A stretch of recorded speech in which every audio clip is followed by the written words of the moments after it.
Hello friends, എല്ലാവർക്കും സ്വാഗതം പുതിയ വീഡിയോയിലേക്ക്. ഇന്ന് ഞാൻ വന്നിട്ടുള്ളത് നമുക്ക് ബ്രേക്ക്ഫാസ്റ്റ് ആയിട്ടോ ലഞ്ചായിട്ടോ ഡിന്നറൊക്കെ ആയിട്ട് കഴിക്കാൻ പറ്റുന്ന ഒരു അടിപൊളി പലഹാരമായിട്ടാണ്.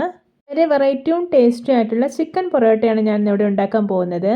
വീഡിയോ കണ്ടിട്ട് ഇഷ്ടപ്പെടുവാണെങ്കിൽ ലൈക്ക് ചെയ്യുക, ഷെയർ ചെയ്യുക, കമൻറ്റ് ചെയ്യുക, ചാനൽ സബ്സ്ക്രൈബ് ചെയ്യാനും മറക്കരുത്. പിന്നെ ഫേസ്ബുക്കിലൂടെയാണ് വീഡിയോ കാണുന്നതെങ്കിൽ പേജ് ഫോളോ കൂടി ചെയ്യണേ. അപ്പോൾ നമുക്ക് നേരെ വീഡിയോയിലോട്ട് പോവാം. ഞാനിവിടെ ഒരു ബൗൾ എടുത്ത് വെച്ചിട്ടുണ്ട്. ഇതിലോട്ട് ഈ ഒരു ഗ്ലാസ്സിൽ 1.5 ഗ്ലാസ് മൈദ ഇട്ട് കൊടുക്കാം. പിന്നെ ഇതിലോട്ട് ആവശ്യത്തിന് ഉപ്പ് ഇട്ട് കൊടുക്കാം. പിന്നെ ഒരു 1 ടേബിൾ സ്പൂൺ ഓയിൽ കൂടെ ഒഴിച്ചു കൊടുക്കുന്നുണ്ട്. എന്നിട്ട് നന്നായിട്ടൊന്ന് മിക്സ് ചെയ്തെടുക്കാം. പിന്നെ ഇതിലോട്ട് കുറേശ്ശെയായിട്ട് വെള്ളം ഒഴിച്ചു കൊടുക്കാം. എന്നിട്ട് നല്ല സോഫ്റ്റ് ആയിട്ടൊന്ന് കുഴച്ചെടുക്കാം. ഞാനിവിടെ നോർമൽ വാട്ടർ ഒഴിച്ചാണ് മാവ് കുഴച്ചെടുക്കുന്നത്. ഇപ്പോൾ ഇത് നല്ല സോഫ്റ്റ് ആയി തന്നെ കുഴച്ചെടുത്തിട്ടുണ്ട്. ഇനി ഇതൊരു 1 അവർ റെസ്റ്റ് ചെയ്യാൻ വേണ്ടിയിട്ട് അടച്ചു വയ്ക്കാം. ഇനി നമുക്കൊരു ഫില്ലിങ് റെഡിയാക്കാനുണ്ട്. അതിനായിട്ട് ഞാനിവിടെ ഒരു പാൻ അടുപ്പത്ത് വെച്ചിട്ടുണ്ട്. ഇതിലോട്ട് 1.5 ടേബിൾ സ്പൂൺ ഓയിൽ ഒഴിക്കാം. ഇപ്പോൾ ഇതാ ഓയിൽ ചൂടായി വന്നിട്ടുണ്ട്. ഇനി ഇതിലോട്ട് ഒരു വലിയ ഉള്ളി അരിഞ്ഞത് ഇട്ട് കൊടുക്കാം. എന്നിട്ട് ആവശ്യത്തിന് ഉപ്പ് കൂടി ചേർത്തിട്ട് നല്ലപോലെ ഒന്ന് വഴറ്റിയെടുക്കാം. ഇതിലോട്ട് 1/2 ടീസ്പൂൺ മുളക് പൊടി, 1/4 ടീസ്പൂൺ മഞ്ഞൾപ്പൊടി, 1/2 ടീസ്പൂൺ കുരുമുളക് പൊടി, 1/4 ടീസ്പൂൺ ഗരം മസാല ഇതെല്ലാം ഇട്ട് കൊടുക്കാം. എന്നിട്ട് നല്ലപോലെ ഒന്ന് മിക്സ് ചെയ്തെടുക്കാം. ഇനി ഇതിലോട്ട് ഒരു 3 പീസ് ചിക്കൻ വേവിച്ചെടുത്തതിന് ശേഷം ഒന്ന് ക്രഷ് ചെയ്തെടുത്തിട്ടാണ് അത് ചേർത്ത് കൊടുക്കാം. പിന്നെ കുറച്ച് മല്ലിയില കൂടെ ഇട്ട് കൊടുക്കുന്നുണ്ട്. എന്നിട്ട് നല്ലപോലെ ഒന്ന് ഇളക്കി യോജിപ്പിച്ചെടുക്കാം. ഇതിലോട്ട് ഒട്ടും വെള്ളമൊന്നും ഒഴിക്കരുത്, നല്ലപോലെ ഡ്രൈ ആയിട്ടിരിക്കണം. അപ്പോൾ ഇത് പാകമായിട്ടുണ്ട്. ഇനി ഫ്ലെയിം ഓഫ് ആക്കാം. 1 അവറിന് ശേഷം മാവ് ഇതാ ഡബിൾ സോഫ്റ്റായി കിട്ടിയിട്ടുണ്ട്. ഇനി ഇതൊന്ന് പരത്തിയെടുക്കണം. അതിനായിട്ട് ഒരു കൗണ്ടർ ടോപ്പിൽ കുറച്ച് മൈദ സ്പ്രെഡ് ചെയ്ത് കൊടുക്കാം. ഇനി മാവ് ഒന്ന് പരത്തിയെടുക്കാം. കനം കുറച്ചിട്ടും അത്യാവശ്യം നീളത്തിൽ വേണം പരത്തിയെടുക്കാനായിട്ട്. ഇപ്പോൾ ഇത് നല്ല പെർഫെക്റ്റ് ആയി തന്നെ പരത്തിയെടുത്തിട്ടുണ്ട്. ഇനി ഇതിൻ്റെ മേലെ നല്ല പോലെ ഒന്ന് ഓയിൽ സ്പ്രെഡ് ആക്കി കൊടുക്കാം. ഞാനിവിടെ സൺഫ്ലവർ ഓയിലാണ് യൂസ് ചെയ്യുന്നത്. ഇനി ഇതിൻ്റെ മേലെ കുറച്ച് മൈദ കൂടി സ്പ്രെഡ് ചെയ്ത് കൊടുക്കുന്നുണ്ട്.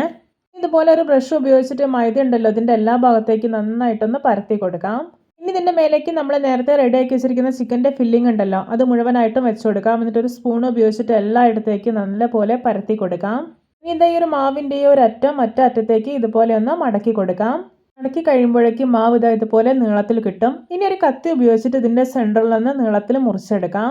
മുറിച്ചെടുത്തപ്പോൾ കണ്ടോ ഇതുപോലെ നല്ല നീളത്തിലുള്ള 2 കഷ്ണങ്ങളായിട്ട് കിട്ടിയിട്ടുണ്ട്.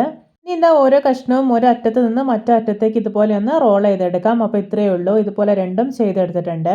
റോൾ ചെയ്തെടുക്കുന്ന സമയത്ത് ഇതിൻ്റെ ഉള്ളിലുള്ള ഫില്ലിംഗ് ഒന്നും പുറത്ത് പോകാതെ ശ്രദ്ധിക്കണേ. ഇനി ഇതിൻ്റെ മേലെ കുറച്ച് മൈദ സ്പ്രെഡ് ചെയ്ത് കൊടുക്കാം. ശേഷം ഇത് അത്യാവശ്യം നല്ല കട്ടയോടെ ഒന്ന് പരത്തിയെടുക്കാം. ഇപ്പോൾ ഇത് പരത്തിയെടുത്തിട്ടുണ്ട്. ഇനി ഇതൊന്ന് ചുട്ടെടുക്കാം. അതിനായിട്ട് ഞാനിവിടെ ഒരു പാൻ നന്നായിട്ട് ചൂടാക്കി എടുത്തിട്ടുണ്ട്. ഇനി ഇതിലോട്ടൊരു 1 ടേബിൾ സ്പൂൺ ഓയിൽ ഒഴിച്ചു കൊടുക്കാം. പരത്തി വെച്ചിരിക്കുന്ന പൊറോട്ട ഇതിലേക്ക് വെച്ച് കൊടുക്കാം. ശേഷം ഇതൊരു മീഡിയം ഫ്ലെയിമിൽ വെച്ചിട്ട് വേണം ചുട്ടെടുക്കാനായിട്ട്. ഇതിൻ്റെ മേലേക്ക് ഒരു 1 ടേബിൾ സ്പൂൺ ഓയിൽ ഒഴിച്ചു കൊടുക്കുന്നുണ്ട്. എന്നിട്ടൊന്ന് സ്പ്രെഡ് ആക്കി കൊടുക്കാം. ശേഷം ഇത് തിരിച്ചു മറിച്ചിട്ടിട്ട് ചുട്ടെടുക്കാം. മീഡിയം ഫ്ലെയിമിൽ തന്നെ വെച്ചിട്ട് വേണം ഇത് ചുട്ടെടുക്കാനായിട്ട്. അപ്പോൾ ഇതിൻ്റെ ഉള്ളൊക്കെ നല്ല പെർഫെക്റ്റ് ആയിട്ട് കുക്കായി കിട്ടും. അപ്പോൾ ഇത് പാകമായിട്ടുണ്ട്. കണ്ടോ 2 ഭാഗവും നന്നായിട്ട് മുരിഞ്ഞ് അടിപൊളിയായി തന്നെ റെഡി ആയിട്ടുണ്ട്. ഇനി ഇത് പാനിൽ നിന്ന് എടുത്തു മാറ്റാം. ഇതുപോലെ അടുത്ത ചിക്കൻ പൊറോട്ടയും റെഡിയാക്കി എടുക്കാം. അപ്പോൾ വളരെ ഈസി ആയിട്ട് തയ്യാറാക്കി എടുക്കാൻ പറ്റുന്ന വളരെ ഡെലിഷ്യസ് ആയിട്ടുള്ള ഒരു ചിക്കൻ പൊറോട്ട റെസിപ്പിയാണിത്. എല്ലാവരും ഇതുപോലെ ഒന്ന് ഉണ്ടാക്കി നോക്കണേ. പുറമേയൊക്കെ നന്നായിട്ട് മുരിഞ്ഞ ഉള്ളൊക്കെ നല്ല സോഫ്റ്റ് ആയിട്ടുള്ള ഒരു ചിക്കൻ പൊറോട്ടയാണിത്. ഇപ്പോൾ ഇതാ നമ്മുടെ രണ്ടാമത്തെ ചിക്കൻ പൊറോട്ടയും നല്ല പെർഫെക്റ്റ് ആയി തന്നെ റെഡി ആക്കിയിട്ടുണ്ട്. ഇതും പാനിൽ നിന്ന് എടുത്തു മാറ്റാം. നിങ്ങൾക്കിത് കാണുമ്പോൾ തന്നെ കൊതി വരുന്നില്ലേ? ഒരിക്കലും ഇതിൻ്റെ രുചി അറിഞ്ഞാൽ പിന്നെ നിങ്ങളിത് ഇടയ്ക്കിടയ്ക്ക് ഉണ്ടാക്കും. ഇതിൻ്റെ കൂടെ കഴിക്കാൻ കറികളുടെ ഒന്നും ആവശ്യമേ ഇല്ല.